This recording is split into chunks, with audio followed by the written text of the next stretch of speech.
ఆనాటి ఉద్యమ స్ఫూర్తితో తన ప్రాణాలు అర్పించిన పోలీస్ కిష్టయ్య గారి 16వ వర్ధంతి సందర్భంగా అమరవీరుల స్మారక స్తూపం దగ్గర 2014 నుంచి మేము ఈ కార్యక్రమాలు తెలంగాణ రాష్ట్రం సాకారమైన సంవత్సరం నుంచి ఈ కార్యక్రమాలు నిరంతరంగా చేస్తూ వస్తున్నాం.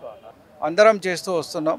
ఈ కార్యక్రమాల నేపథ్యంలో ఇవాళ రాష్ట్ర వ్యాప్తంగా అనేక పల్లెల్లో, పట్టణాల్లో, గ్రామీణ ప్రాంతాల్లో కూడా పోలీస్ కిష్టయ్య గారికి నివాళులు అర్పించే కార్యక్రమం మా ముదిరాజ్ బిడ్డలంతా చేస్తున్న నేపథ్యం ఈ సందర్భంగా గుర్తు చేస్తున్నాను. పోలీస్ కిష్టయ్య గారు మరి సర్వీస్లో 19 ఏళ్ల పాటు పనిచేసినాడు. 17 ఏళ్ల పాటు అవార్డులు, రివార్డులు పొందిన వ్యక్తి. మరి అనేక కార్యక్రమాల్లో వారు భాగస్వాములై పనిచేసినారు. డిపార్ట్మెంట్లో అత్యంత ప్రతిభావంతమైన పోలీసుగా గుర్తింపబడ్డ వ్యక్తి.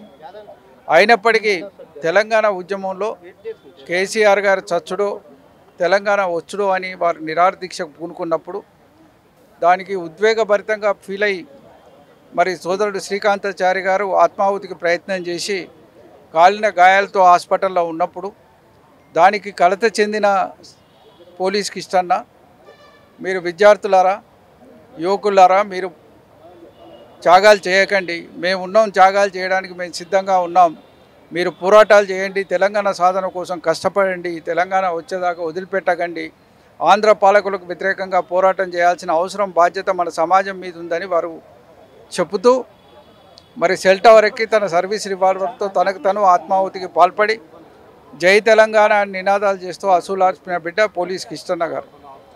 పోలీస్ కిష్టన్న గారికి గుర్తింపుగా అనేక కార్యక్రమాలు చేస్తూ వస్తున్నాం. ఇవాళ అనేక ప్రాంతాల్లో వారి విగ్రహాలు కూడా ఆవిష్కరణ చేయడం జరిగింది. ఇంకా అనేక ప్రాంతాల్లో జరగాల్సిన అవసరం ఉంది.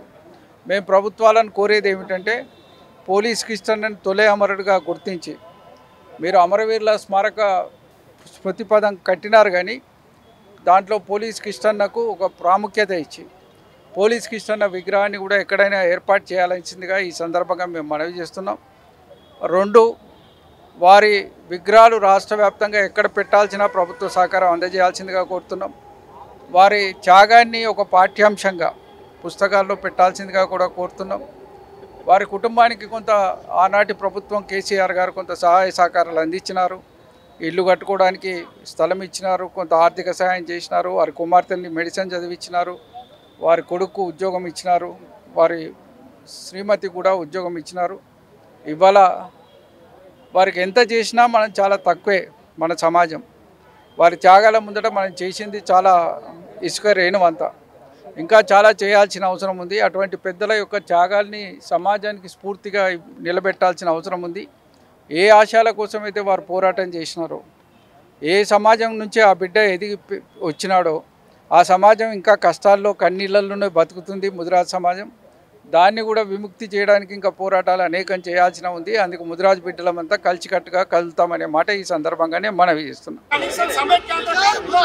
తెలంగాణ వచ్చిన రాష్ట్రంలో మాకు న్యాయం జరుగుతుందనే ఉద్దేశంతో మా పోలీస్ కిష్టన్న శ్రీకాంతాచారి పెట్రోల్ పోసుకొని చనిపోక ముందే కలత చెంది తొలమరుడైనట్టున్నాము. సూరులారా వందనము. జోహార్ జోహార్ జోహార్